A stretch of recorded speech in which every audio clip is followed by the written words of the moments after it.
श्री शिवाय नमस्तुभ्यम। सीहोर मध्य प्रदेश में चल रही श्री महाशिवरात्रि शिव महापुराण की कथा का आज चौथा दिन था। किसी कारणवश अगर आप आज की कथा नहीं सुन पाए तो हम आपके लिए लेकर आए हैं कथा की विशेष जानकारी।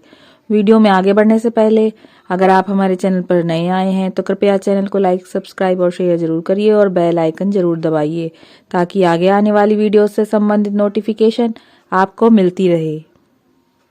आज की कथा में गुरुजी ने कहा कि सारी जिंदगी हम दूसरों में दोष निकालते हैं, सारा जीवन हम दूसरों के दोष निकालने में व्यतीत कर देते हैं।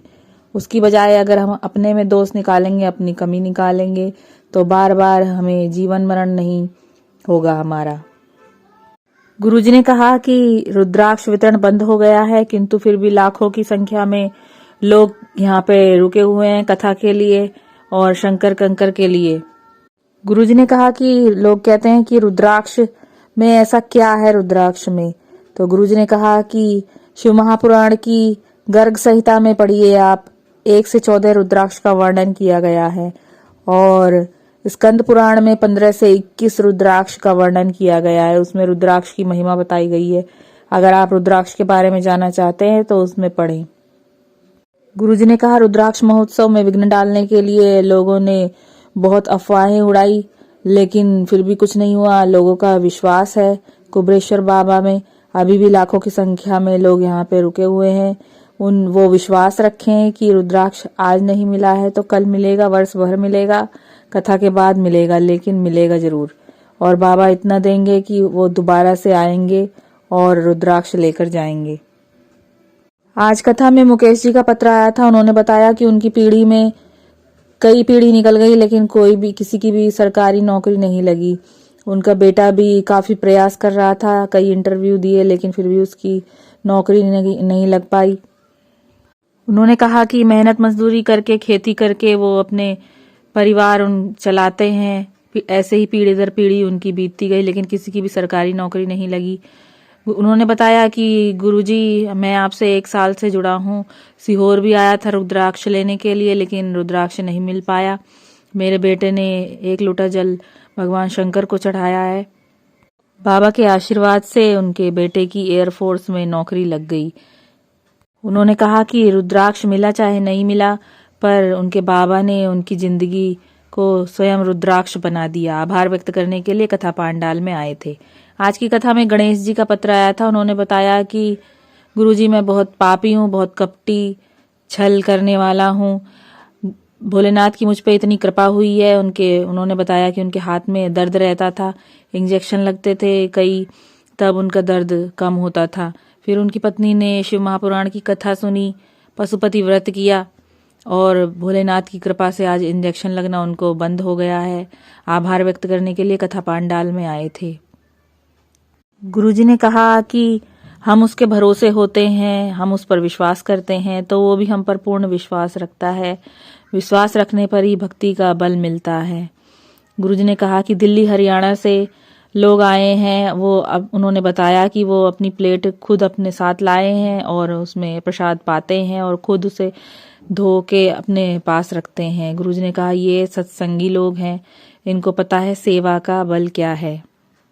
गुरुजी ने कहा कि कथा के यजमान लोग हैं, कई लोग हैं यहाँ पर जो इतने धन वैभव वाले हैं, लेकिन अगर आप उनसे मिलेंगे, उनसे बात करेंगे तो आप देखेंगे कि उनके अंदर बिल्कुल भी घमंड नहीं है, सेवा भावना है। वो शिव महापुराण की कथा में सेवा में लगे हुए हैं। गुरुजी ने कहा कि जब एक शिव महापुराण की कथा 20 लाख सनातनियों को इकट्ठा कर सकती है तो पूरे भारत में कितने सनातनी होंगे। ये एक सनातन राष्ट्र है। आज की कथा में गुरुजी ने शमी वृक्ष के बारे में बताते हुए वर्णन किया कि औरव ऋषि की बेटी थी शमी। वो अपने जीवन में एक काम करती थी कि कभी भी किसी को भूखा नहीं रहने देती थी। हमेशा अपनी थाली का भी भोजन दूसरों को दे देती थी लेकिन कभी किसी को भूखा नहीं रहने देती थी। ये उनके जीवन का संकल्प था। गुरुजी ने बताया कि सौम्य ऋषि के पुत्र थे मदार। गुरुजी ने बताया कि दोनों को एक ऋषि ने श्राप दे दिया था जिसके कारण वो एक पेड़ में, एक जड़ में बदल गए थे। फिर उन्होंने शिव जी की बहुत तपस्या करी और शिव पार्वती ने उन्हें वरदान दिया। शिव जी ने कहा कि जो भी भक्त शमी और मदार मुझे समर्पित करेगा उसे 100 अश्वमेध यज्ञ का फल मिलेगा। आज की कथा में गुरुजी ने बताया कि हरियाणा से एक लेडीज आई थी, उन्होंने पत्र लिखा है। उन्होंने बताया कि गुरुजी मेरे पास टिकट के पैसे भी नहीं थे, ये भोले की कृपा हुई है कि कोई जा रहा था वो नहीं गया, तो मेरे मायके वालों ने मुझे भेज दिया मेरी भक्ति को देख के। आज भोले की कृपा से मैं यहाँ कथा पांडाल में आई हूँ। आज की कथा में गुरुजी ने उपाय बताया उन्होंने बताया कि अगर आपके जीवन में धन वैभव की कमी है, घोर दरिद्रता है, तो आप ये शमी पत्र का उपाय करें। गुरुजी ने बताया कि जब आप शिव जी की पूजा करते हैं, पूजा करने के बाद उनका पूर्ण श्रृंगार जब हो जाए, उसके बाद में आप एक बिल्व पत्र शिवलिंग के चरण की तरफ और एक बिल्व पत्र पार्वती जी के पीठिका की तरफ शिवलिंग के पीछे समर्पित करिए और 7 शमी पत्र एक एक करके शिवलिंग पे आपको समर्पित करना है। अपने मन का भाव, अपने मन की बात कहते हुए बाबा से, जब बहुत दरिद्रता हो तब आप ये उपाय करिए। प्रैक्टिकल करने में क्या जाता है। शमी पत्र आपको शिव जी को एक एक करके चढ़ाना है और जो बिल्व पत्र है 2, एक आप माता के हस्त कमल पे शिवलिंग के पीठिका की तरफ चढ़ाएंगे और एक चरणों में शिव जी के चढ़ाना है। किसी ने उनसे पूछा कि इसमें बिल्व पत्र चढ़ाने का क्या कारण है, तो गुरुजी ने बताया कि बिल्व पत्र माता पार्वती को प्रसन्नता प्रदान करती है। गुरुजी ने कहा कि ये उपाय आपको भगवान शंकर के पूर्ण श्रृंगार जब हो जाए तब उसके बाद सबसे अंत में करना है। की कथा में गुरुजी ने शमी पत्र का एक और उपाय बताया है मनोकामना पूर्ति के लिए। गुरुजी ने बताया कि जब आप शंकर भगवान की पूजा करते हैं या रुद्राभिषेक करते हैं, तो जब आपकी पूजा हो जाए, शंकर भगवान का पूरा श्रृंगार हो जाए, उसके बाद में आपको शमी पत्र समर्पित करना है।